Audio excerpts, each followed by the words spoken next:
Sadece insanları kandırıyorlar. Başka bir şey yok yani. Zam veriyorlar. Efendime söyleyeyim. İşte petrol fiyatları %30-140 dolarlara çıkmışken 90 dolara düşüyor ama düşen bir şey yok. Çıkarken anında hemen yansıyor ama düşerken hiçbir şey yansımıyor. Yani petrol olsun, işte gıda fiyatları olsun, artık insanın dayanacak gücü kalmadı. Nereye kadar bilmiyorum ama işler farklı yerlere gidiyor. Aile sorunları çıkacak. Farklı kötü şeyler çıkacak yani bu gidişle. Yani şu anda fazla bir sıkıntımız yok ama başka yerlerde Antep'in %70'i, %80'i asgari ücretle çalışıyor. Bu insanların kirası var, bu insanların işte sonuçta gıdası var, okul masrafları var, servis paraları var. Yani durum çok kötü. Ya kardeşim nasılım var? Yani biz daha önceki efendime söyleyeyim 100 lira yaptığımız alışveriş şimdi 500 lira yapamıyoruz. Bu kadar net yani. Ne olacak bilmiyorum. Yani ben şu anda çok pozitif bakmıyorum. Siyasetten artık nefret ediyorum. Haberler izlemiyorum. Siyasetle ilgilenmiyorum. Yani alışverişte olsun, başka yerde olsun her türlü etkiliyor bizi. Çünkü sıkıntı çok büyük. Ülkenin gidişi de gidişat değil. Yani boş, hepsi boş yani. Aldığım maaş bize yetmiyor. Neden yetmiyor? Yetmiyor. Markete giremiyorsun ki artık. Markete gitme şansın yok artık. Her şey pahalı. Ne yapacağımızı bilmiyoruz artık yani. Ciddi anlamda etkiliyor. Ben son 5 yıl organ nakli mücadelesi vererek mahallen emekli oldum.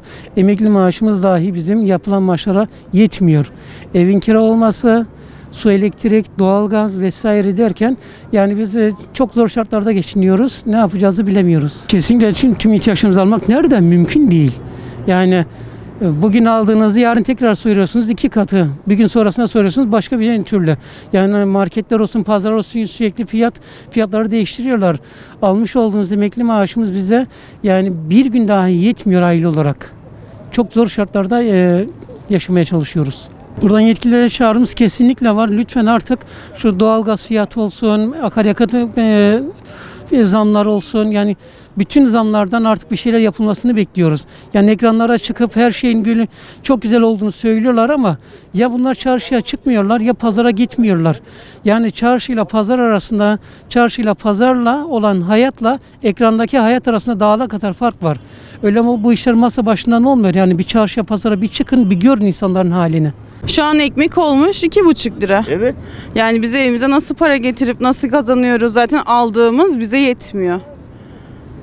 İnsanlar bizden daha kötüleri var. Evine ekmek götüremeyenler var. Her şeye zam. 5 liranın bir farkı kalmadı yani. 5 liraya 2 tane ekmek alıyorsun. Yağlar olmuş zaten dünyanın parası. Yani bu millet ne yapacak yani? Dünya kadar benzine zam, şuna zam, buna zam. Nasıl geçineceğiz yani? Asgari ücrete zam yapıldı. Ama asgari ücretin zammını da fazlasıyla çıkartıyorlar. Olmuyordu öncekisinden de ama şimdi daha beter oldu yani. Hiçbir şeye el uzatılmıyor.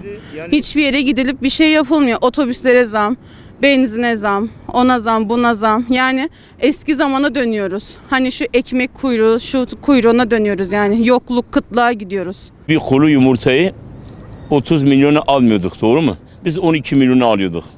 Şu anda 35-38. Biz yağı geçen sene 5 kiloluk veya 4,5 kiloluk, tamam mı? Ayçiçek yağı alıyorduk, tamam mı? 60 milyon, 55 milyon, 45 milyon, şu anda 130 milyon. Şu anda 135 milyon. Doğru mu? Şimdi bir ekmek olmuş bugün 3 milyon. Bugün askeri ücrete evet 4200, emekliye bir şey verdikleri 500 liradır. Keşke de o 500'ü bana bize vermeselerdi. Zamlar olduğu gibi de bu kadar yani zam getirmeseydik. Arabamız var, yakıtımız alamıyoruz. Bir türlü ben tam nereye yayan gidip geliyorum. Yani savaş yok bu ülkede, bir şey yok. Neden yağımız yok? Yani topraklarımız mı yok? Ülkemizde niye gidip Rusya'da yağ alıyoruz? Doğru mu yanlış mı? Bunları hepsi yani düşünmek lazım yani. Onun için vatandaş çok zor durumda yani. Bu şartlar altında çok zorlanıyoruz.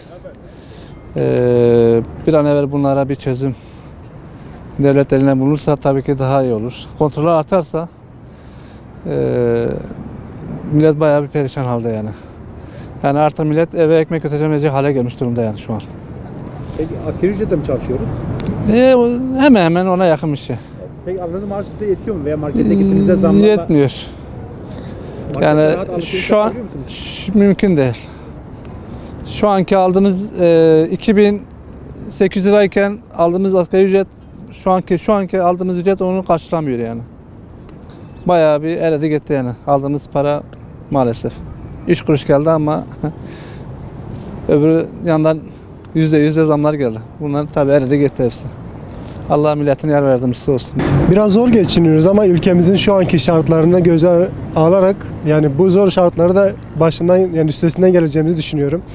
Çünkü ülkemiz ekonomisi şu an yani zor durumda. Avrupa ülkeleri de aynı şekilde zor durumda. Ve Rusya ile Ukrayna şu an savaş içerisinde oldukları için bu doğal olarak bizi de etkiliyor. Yani biz de bunu göz önüne getirerek daha iyi sonuçları elde edebilmemiz için 2023'e daha iyi bir şekilde yetişebilmemiz için mücadelemizi hep beraber vereceğiz halk olarak. Ülkemiz de bu dış ülkelere karşı verdiği ekonomi savaşında bizim de kendimizce bir ekonomi savaşı vermemiz gerekiyor. Yani 5 harcıyorsak 2-3 harcamamız gerekiyor ve 2023 ve ötesine ulaşabilmek adına. İstikrarsızlık almış başını gitmiş yani. Düzeleceğine de hiç ümitsiz bir toplum olduk, çıktık işte. Peki nasıl emekli maaşıyla geçinebiliyor musunuz? Ya ne geçinmesi, ancak borçla kaçla geçiniyor. Geçinmek mümkün mü yani?